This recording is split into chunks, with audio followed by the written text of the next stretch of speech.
staying steady. And knowing when to step back, Yeah. which is often overlooked. Exactly. This source, it's just packed with timeless guidance, really. It really is. Amazing how relevant it stays. Okay, so first up, acting without anxiety, verses 2.48 to 51. Hmm. It talks about performing your duty but without being, like, hooked on the results. Yeah, the text defines yoga here as evenness of mind. Which is fascinating, right? Not just physical postures. Not at all. It's about mental balance. Yeah. The strength is in the action, not chasing the outcome. Because we can't always control the outcome, can we? Precisely. Ah. Focusing only on results can lead to, well, a lot of disappointment. So the source says wise people kind of rise above that. They focus on doing the action well. That's the idea. They transcend the good and bad results because the focus is different. It makes me think of that story, Mira at the science fair. Oh, right. Her project hit a snag. She fixed it as best she could, didn't win the top prize. But a judge noticed her composure and effort. Yeah, and that connection, that recognition of her effort ended up being more valuable. It was about doing your best. Exactly. It's a great illustration. So for you listening, does that resonate? Do you ever hesitate because you fear failure? Or can you think of a time you just focused on the effort and felt, well, peaceful about it, whatever happened? Good questions. Then there's this next bit, verses 52 to 54. When wisdom rises, confusion falls. Ah, yes. This idea that real wisdom gives you this inner certainty, so you're not constantly swayed by every opinion out there. It's not about ignoring advice or stopping learning, obviously. No, more like inner maturity, finding your own anchor. Yes. The source uses this image of the mind becoming like a quiet lake, still enough to reflect deeper truths, instead of being choppy with external noise. That's a powerful image. And Arjuna actually asks, what does a person with this steady wisdom look like?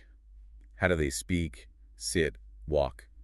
Basically, how do they live? Right. How does it manifest? We heard from Tara, remember, studying for her exam, feeling totally swamped. Overloaded with information, yeah. And it wasn't until she consciously simplified, tuned out some noise, and trusted her own grasp of it. That she found clarity. Right. So maybe for you, when do you feel bombarded? What helps you move from that feeling of confusion to clarity? It's a very relevant challenge today, isn't it? Information overload. Totally. Which leads nicely into verses 55 and 56, how steady wisdom helps us handle life's ups and downs. The storms, yeah. Success, heartbreak, desires popping up, fears, anger.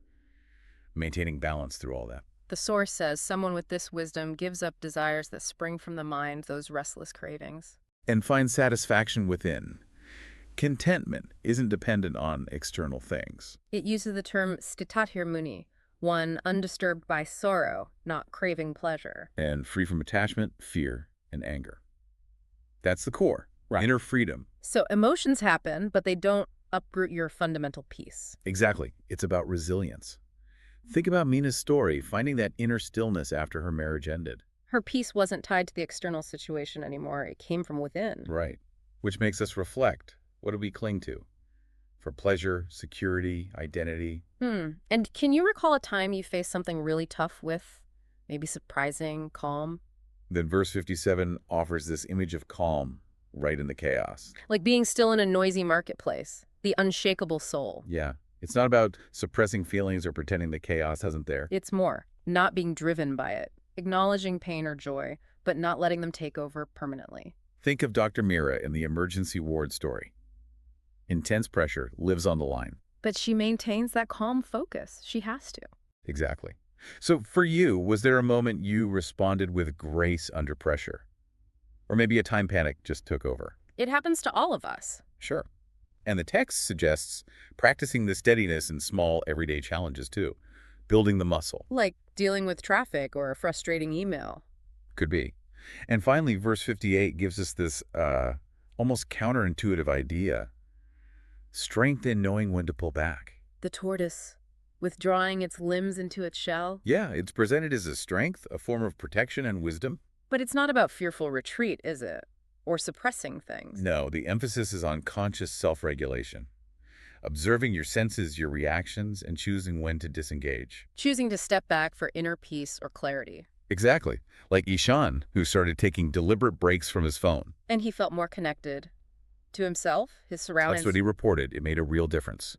So maybe ask yourself, where do you feel kind of hooked? Hooked by sense pleasures or distractions, even seemingly small ones? Yeah. Is there maybe one area where you could try just gently withdrawing your attention sometimes? See what happens. So, wrapping up this deep dive, we've touched on some really powerful ideas from this chapter. Acting without anxiety, finding clarity, cultivating that inner steadiness. And the wisdom of knowing when to pull back, like the tortoise? Key skills for navigating modern life, really. Definitely. So, here's a final thought to ponder. What might shift for you this week if you consciously tried applying just one of these principles? Maybe focusing on effort over outcome in one specific task, or choosing one moment to mindfully withdraw. Yeah. What might it look like, feel like, to be just a little more like that tortoise in your own world? Something to think about.